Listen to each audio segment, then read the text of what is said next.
Evening, Angus. How are you? Hey Luke, how you doing? Number Yeah. two, eh? Number two. We haven't been taken off the air yet, so that's pretty good. Have you got a drink?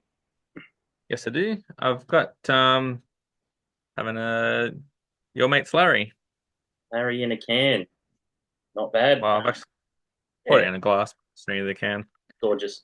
I've went and picked up some Easter beers last week, and I've got the Bacchus. Not sure if you can see that. The Sex, Drugs, and Rocky Road Mm. Specialty Dark Ale. Only a little sessionable beer, 8.7%. So for a school night, that's pretty good. But Pretty light for Bacchus. yeah, oh look, I love what they do. They really push the mold on a lot of things, but basically Rocky Road uh, in a can. That is. That's been around for ages, hasn't it? The It has. that It section. it won. I think they even say it on here. Um, ABA 2014 and runner up, people's favourite at Gabs in 2014. So 11 Jeez. years, but it gets Awesome. that really nice nutty, marshmallowy, bit of raspberry sort of flavour in a dark ale. It's really nice. And Larry, it's a cracker of a pale. I like what they've done with the bowling club that they've got up there. I think they've renamed it Cracker Jack after the movie. Right. Oh, yeah, that rings a bell. Yeah, yeah. Um, so I'm not sure how the guys are traveling. I saw that during the cyclone they had to get rid of a few pallets of beer that it got. Most of the roof must have fallen in or something like that. So Yeah. they lost a few pallets of beer there. But yeah. So what I thought I'd do for EP2 is actually have a list of things to go through, like some sort of proper podcast. So even though I haven't technically started the podcast host, but our Facebook page has got 51 followers. The Facebook group has 10. YouTube plays of our little pilot last week was 39, and we have one YouTube subscriber. So, if any sponsors want to get on board, this is about Yeah. to blow up because this is, those are some serious numbers. Get in early while it's still cheap. Advertising rates will only go up. I have to say I'm pretty much always cheap. Yeah. So that's not going to be too bad. But feedback from the first step, your mic, but you're outside now and it sounds fine to me. So that's not a thing. My shiny head, I don't think I can do much about it. Maybe I could wear a hat. Beanie. Yeah, beanie, yeah. My use of the word Um, now, my wife has promised that during the week, every time I say at home, she will punch me. To get me out of the habit of saying a lot, she has promised that. But she also mentioned that, if this goes really successful, I might have to open an OnlyFans page. I don't think we're there yet. No. No, I don't. Yeah, not sure about that one. No, oh yeah, there, yeah, you're on the fence. Well, I don't know. I don't think I could. I don't think I could pull it off. But I think that's what happens on that page anyway, isn't it? Yeah. Um, what else have I got on the ticket here? April Fool's posts. So some of the best we saw. I like it when breweries and other businesses have a bit of fun with this. I don't think it hurts anyone.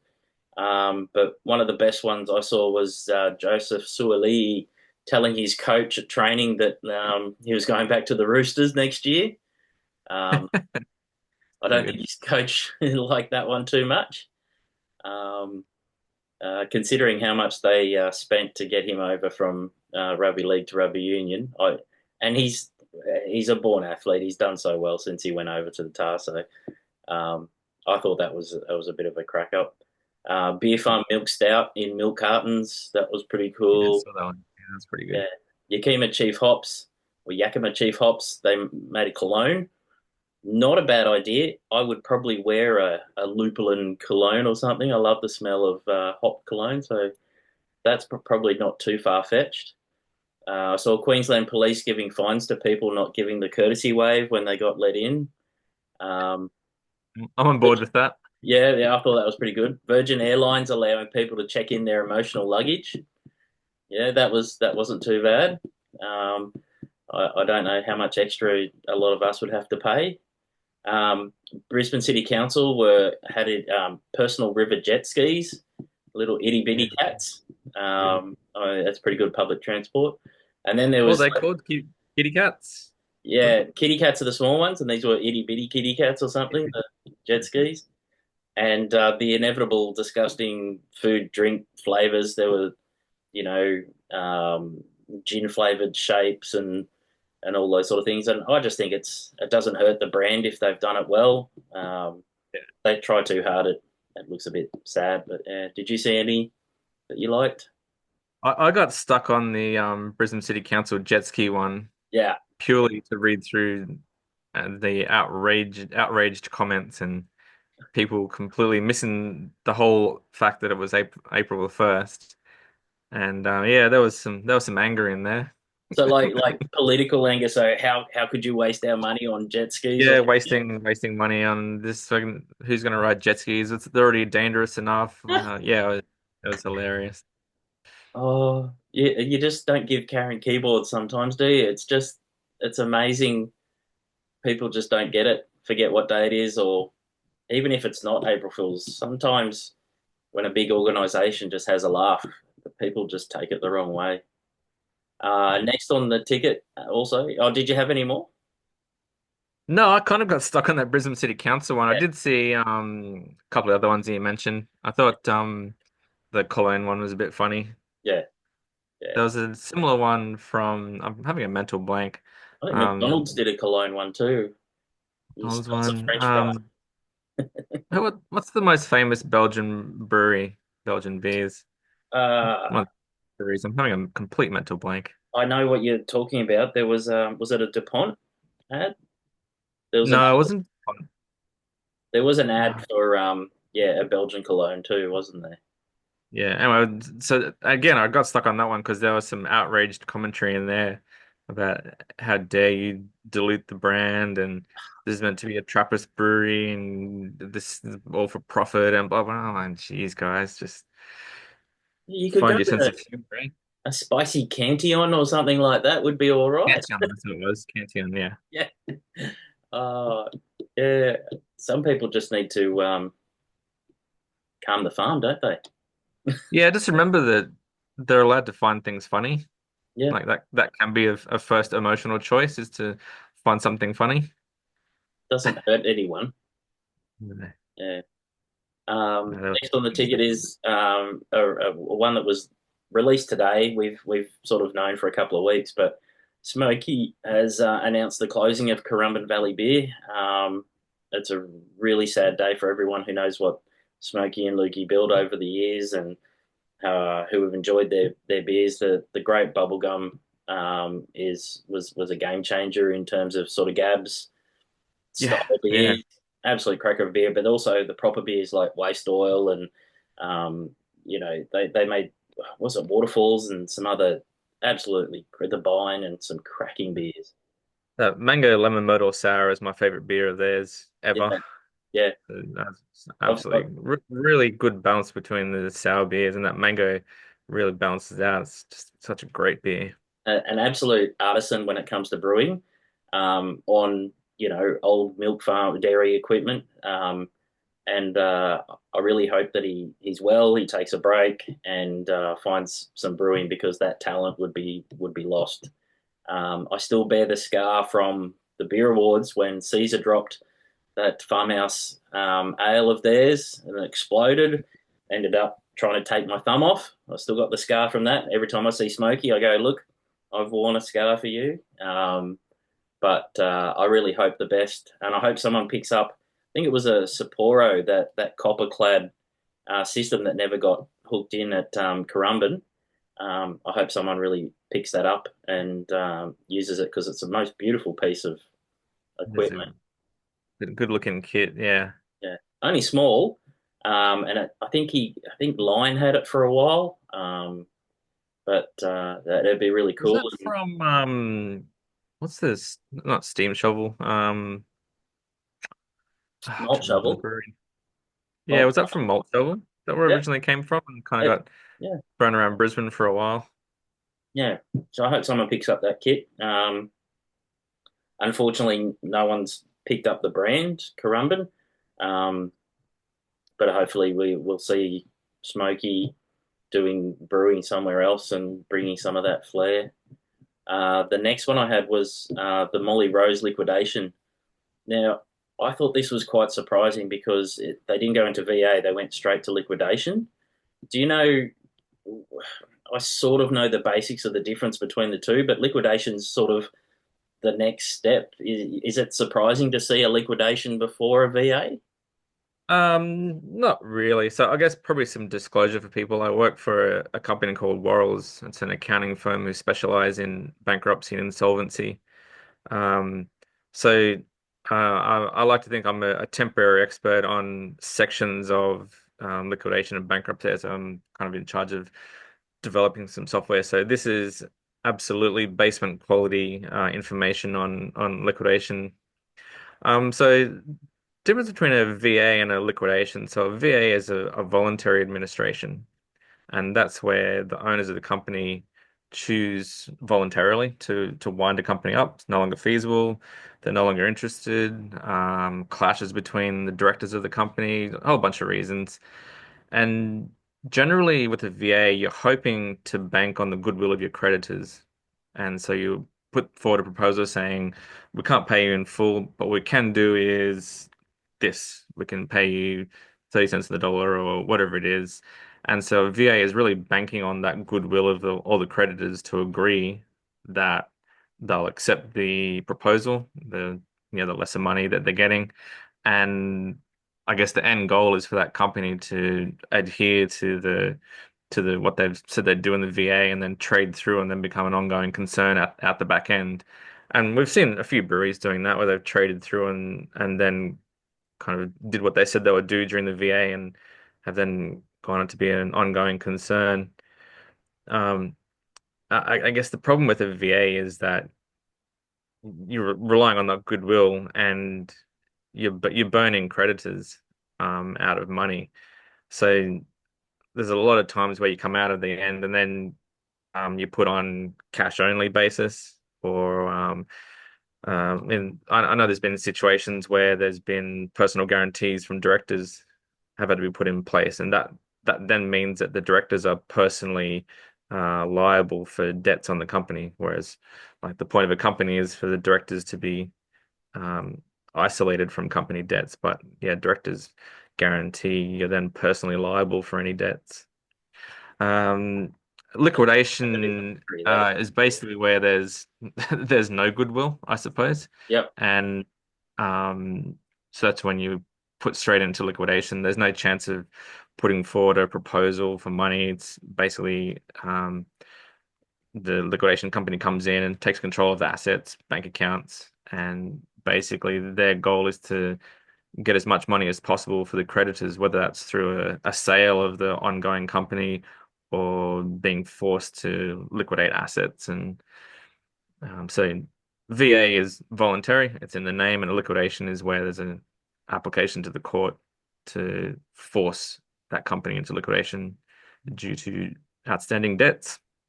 Yeah, no, it's really interesting, and they sort of said in the crafty pint that they hope they can continue, which means it looks like it might be another Phoenix project where maybe they sell off big chunks of the company to pay off debt and maybe start something smaller with what's left or something.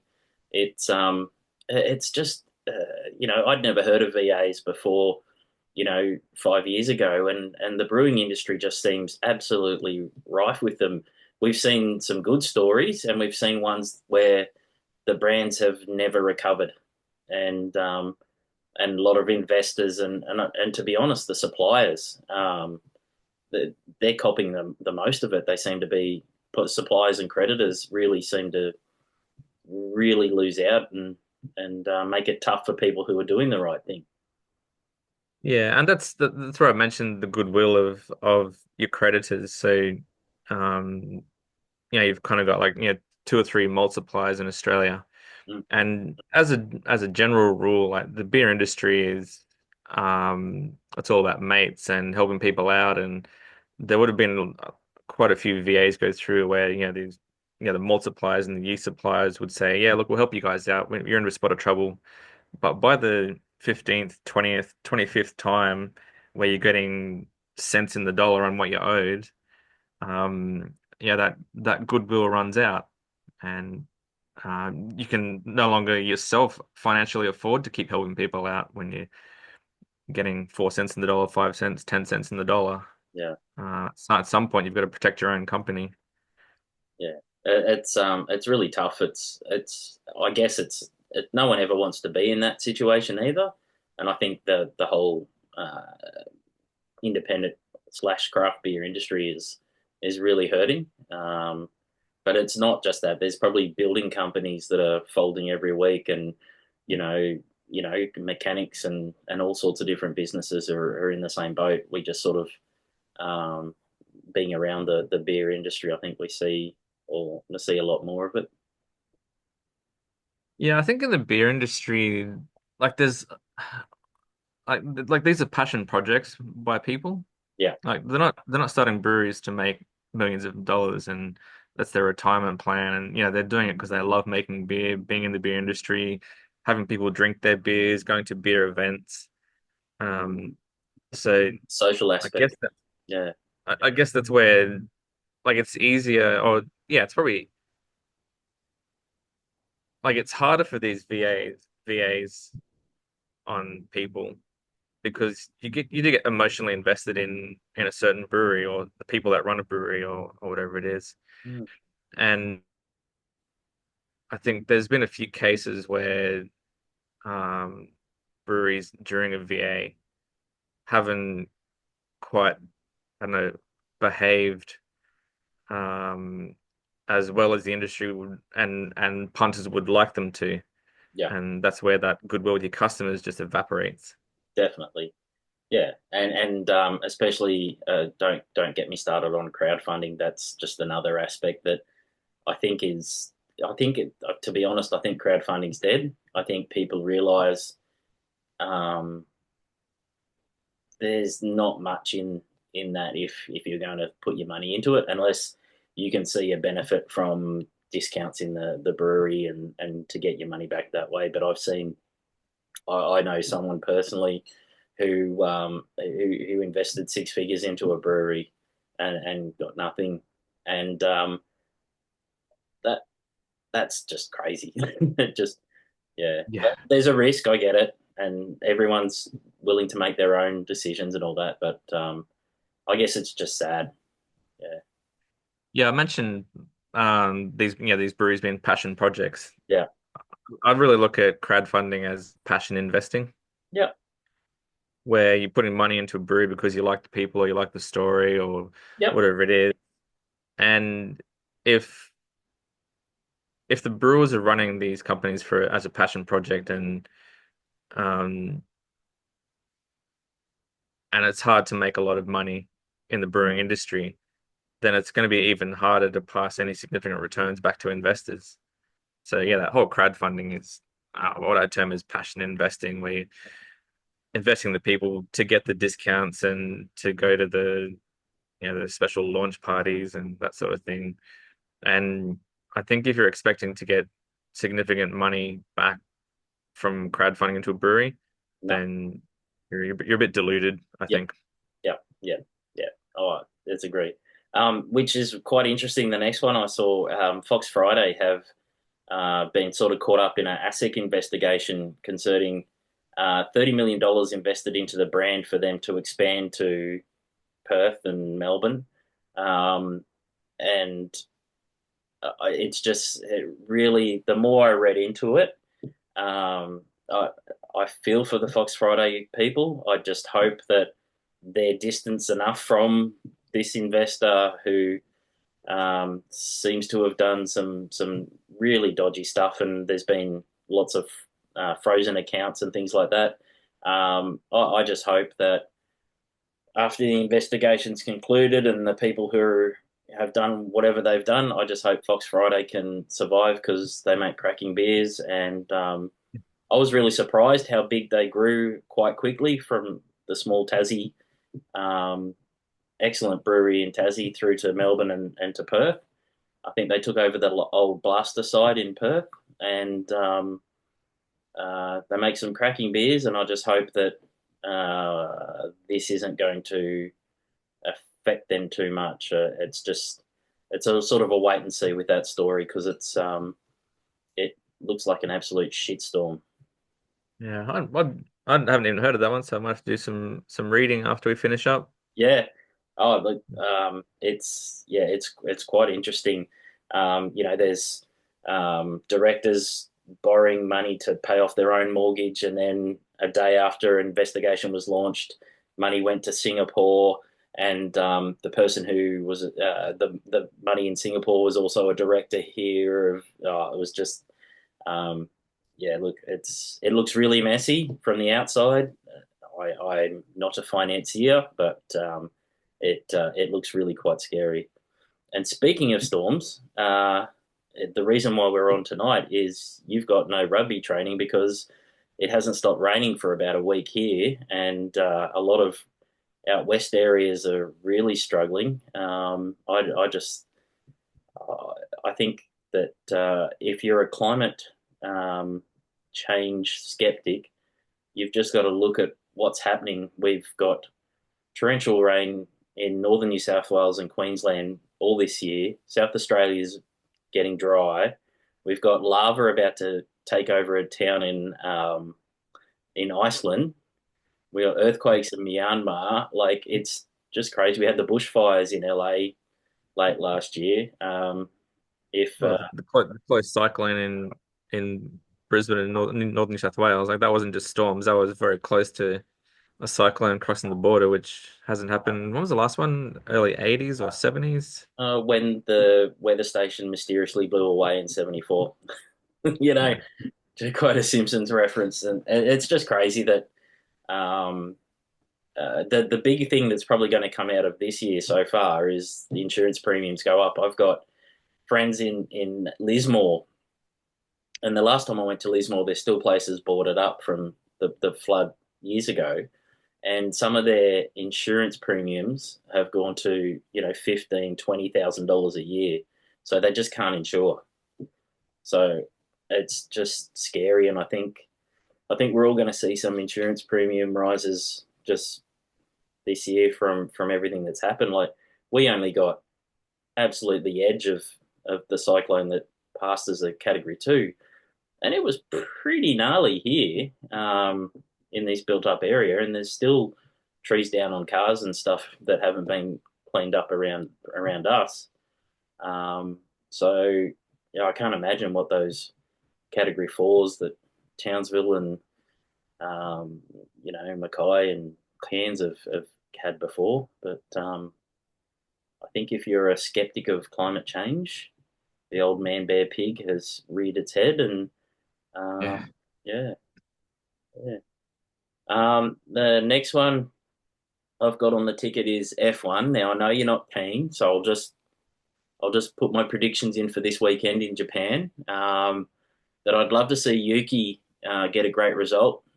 He's been moved up to the cursed second Red Bull chair. Liam from New Zealand got dropped back to Racing Bulls, which is sort of their feeder team, but it's literally a different team. Um, Still inside F1 though. yeah, yeah, yeah. Like not down a level No, no, at not down that. a level. Still in F1. So they're the only team that basically have two teams, a junior and a senior team in the comp. And you know, I think Liam actually will do well because he's raced a lot of his junior career in Japan. Um, and the first two tracks that he raced on this year that he didn't do too well on, he's never raced as an F1 driver. So, and even as F2, I think. So, I I think it's going to be really cool. My pick, though, obviously, is I'd like to see McLaren up the top. I think young Kimi from Mercedes and um, Charles Leclerc, sorry, will probably get the podium. Um, but I'm really looking forward to um, the Japanese Grand Prix this weekend. What else did I have here on the list? Um, the election. Australia goes to the polls in 4 weeks, so we're going to see lots of baby kissing and beer drinking and pie eating and nonsense from the major parties. I don't think we'll see too much happen. Um, the Dutton, the potato head, might get in, um, but it's all about cost of living crisis is the campaign in Australia at the moment. I honestly think that the cost of living, while there's a lot of inflation and rent issues, there's a generation wealth issue with the amount of properties that the generations probably above us have accrued. But I think the average credit card debt was listed today at $7,000 per adult in Australia. So that makes me think that perhaps people are living beyond their means and perhaps buying the things that they want, like the big screen tellies and maybe even all the streaming services and stuff that isn't really a need, maybe a want. Very commercialized, and I think that might be uh, the cost of living might not necessarily come into that account. What do you think? Yeah, I think I guess there's a difference between the cost of existing and the cost of living, and I think like, like interest rates haven't really been that high, and as soon as they go up, that's when there's going to be serious pain because that's that's like a massive cost increase per month when your interest rate goes up. Like string rates go up, or that's kind of like $5, $6, whatever it is.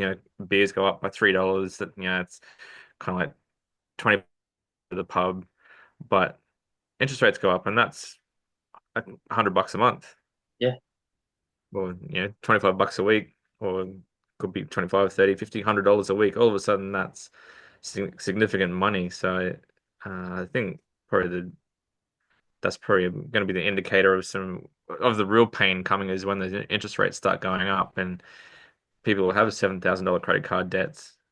They're used to kind of keeping them in check a little bit.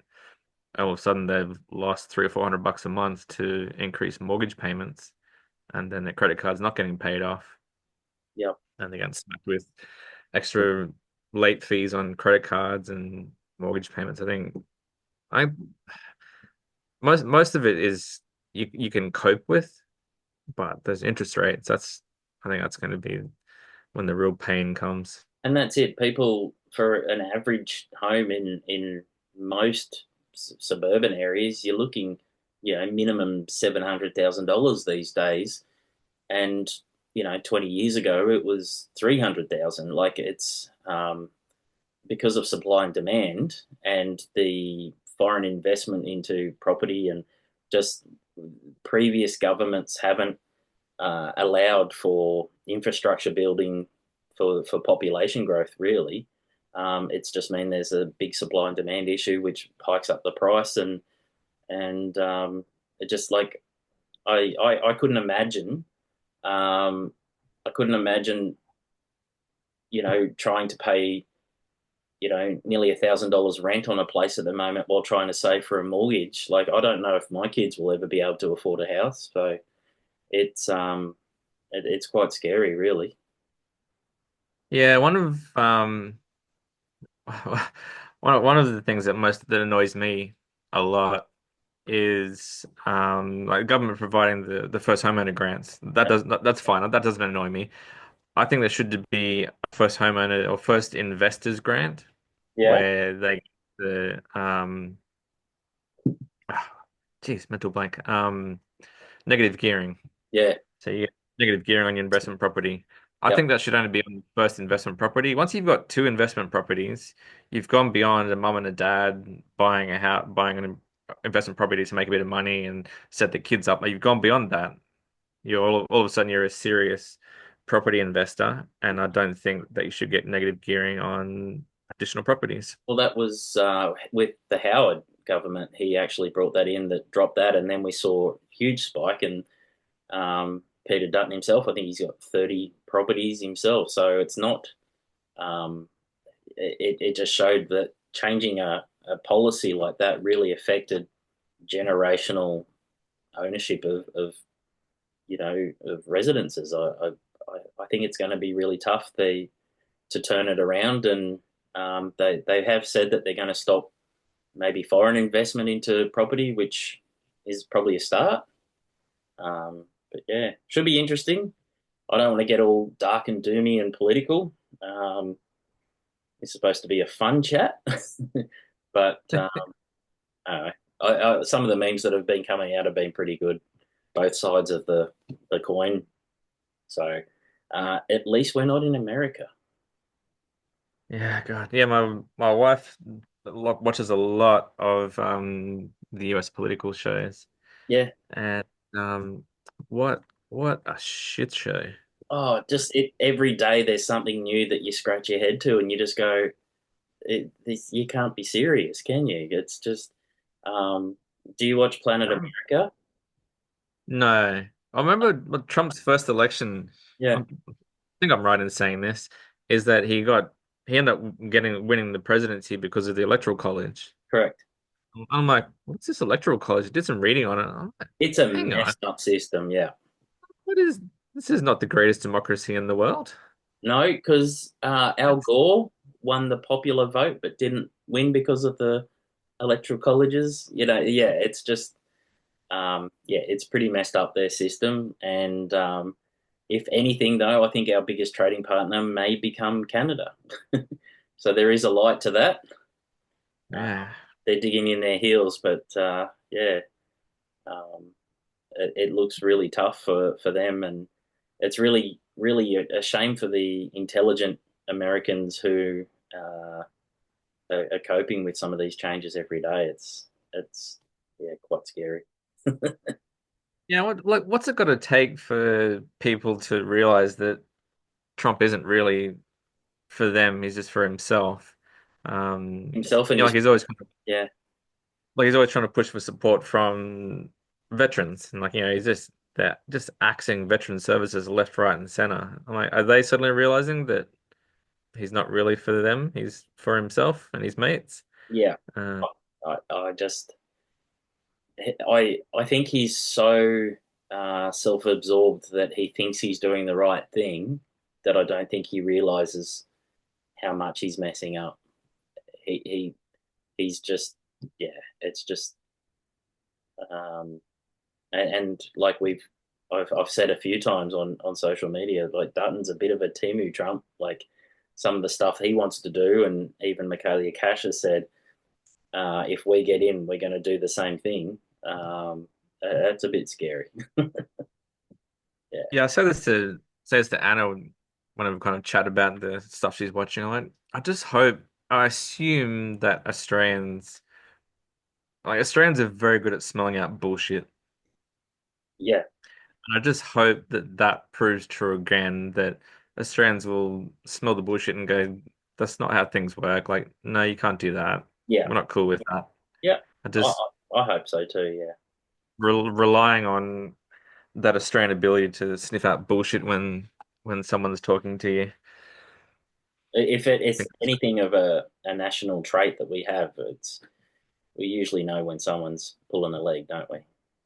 yeah, yeah. I hope that I, I hope my faith in that is proven. Yeah, yeah. Oh well, we've probably taken up everyone's time enough, but please, happy to have sponsorships if anyone wants to sponsor our banter. If you want to jump onto the Facebook group page, ask us any questions, shit posts, feedback, anything you want us to talk about, let us know. I think. I'm probably going to look into getting a podcast host so you can listen to us in your ears during your commute to work if that's what you want. And I think we'll probably try and record every Thursday or every second Thursday and have a little gas bag. What do you Sweet. think? Sounds good. Yeah, cool. Oh, we've got a logo and a name. AI did the logo.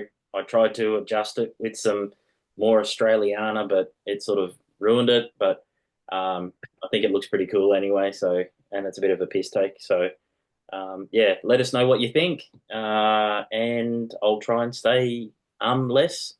I think might need makeup to get rid of the glare. I'm not sure, but cheers, mate. Maybe a Great to have wig. a chat.